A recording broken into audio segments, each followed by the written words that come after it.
Доволен ли съм от китайската оранжерия? Айде да я наближим и ще кажа от коя съм доволен, от коя не съм. Така, да преброим първо колко редове съм сложил. Един ред с борд. Още един ред с борд и един по-широк краен. Нали, на 3 реда, тук са 2 реда домати. Пак всичко е отделено с малки бордчета. Някои му казват касетка, някои му казват друго, както и да е. Тази е 6 метра дълга, на 3 метра широка, на 2 метра и 50 сантиметра висока. Ето, от тук нагоре имаме още 50 сантиметра. Това е най-големия плюс. Както виждате, в момента доматите расте идеално. А ако беше на 2 метра, както са обикновените оранжери, по-евтините, просто сега щяха вече да са огънали в дъгите и в найлона върховете на доматите. Как се развиват доматите? Развиват се добре. Не мога да кажа нищо. Ето, накичано върза има. Нататък има. Даже тия местните имат още повече. Тия огромните. Тия пък направо си намериха място в тази оранжерия. Какво ми направи впечатление? Погледнете в дъното как съм вързал.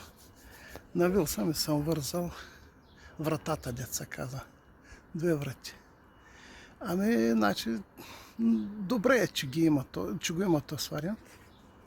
Но ето го по-добрия вариант. Ето, вземате една тръба или нещо друго и се навивате вратата и става супер. Даже проветрението е по-добре. Аз даже бих дал идея на китайците тук отгоре да оставят едно прозорче за проветряване. То е още по-важно от тези страничните.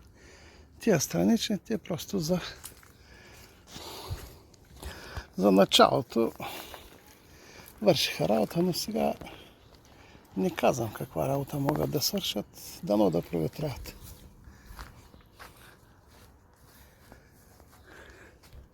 Стига ли ми разстоянието? Ами разстоянието ми стига. Значи една ръка е ширината на там, където ходя. Това е 60-70 см широко. Това е даже по-малко. Тук е малко повече.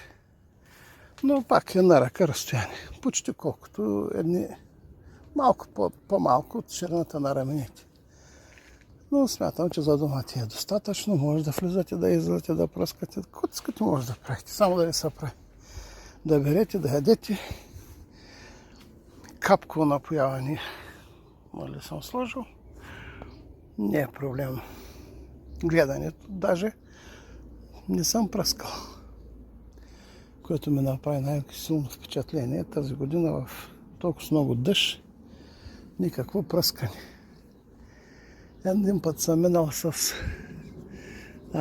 задължителното.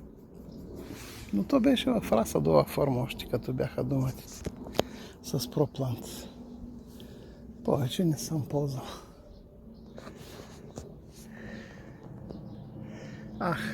Което съм сложил да събирам мухи и комари. Ето е тази лампа. За мухи и комари. Много работа върши. Ето вътре пробника, жълтия, къде съм го сложил и него го наблюдавам. Но общо взето, каквото остане в оранжерията, отива после в лампата и нямам поражение. Което мога да кажа друго, върши работа, дано да е трайна. Малко мисля, че найлона не е много добър, но до година ще сложим друг, ако трябва. Ще видим как ще изкара зимата. Това беше моето становище, че оранжерийката става. И то е много добра в тази височина. На 2 метра не я харесвам толкова. Ходил съм, гледал съм и си избрах 2,50. Укрепването срещу вятър, някой като каже, ще я дигне вятъра, няма да я дигне, моята не може да я дигне. Аз съм сложил арматури. Ето, по желязата съм сложил арматури, които са забити в земята и тези арматури са прихванати. Така че оранжерията няма кой да я дигне. Ето вижте, каква дебела арматура съм сложил. Клаки са, но няма да хвъркне, няма да падне. И това нещо го има и навътре.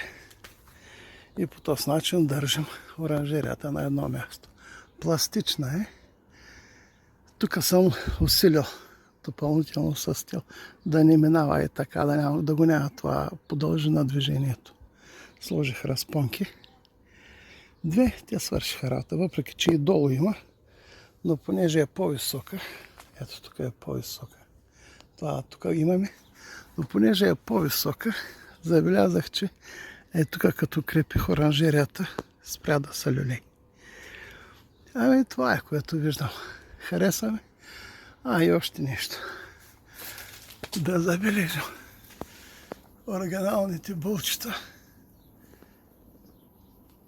Сложих по една допълнителна гайка. От скърцането от вятъра някои булчета почнаха да се саморазвиват. И заради това сложих такива, които с обезопасение да не се развиват. И работата заспа. Ами препоръчам, на който иска да. Удобни ли са китайските оранжери?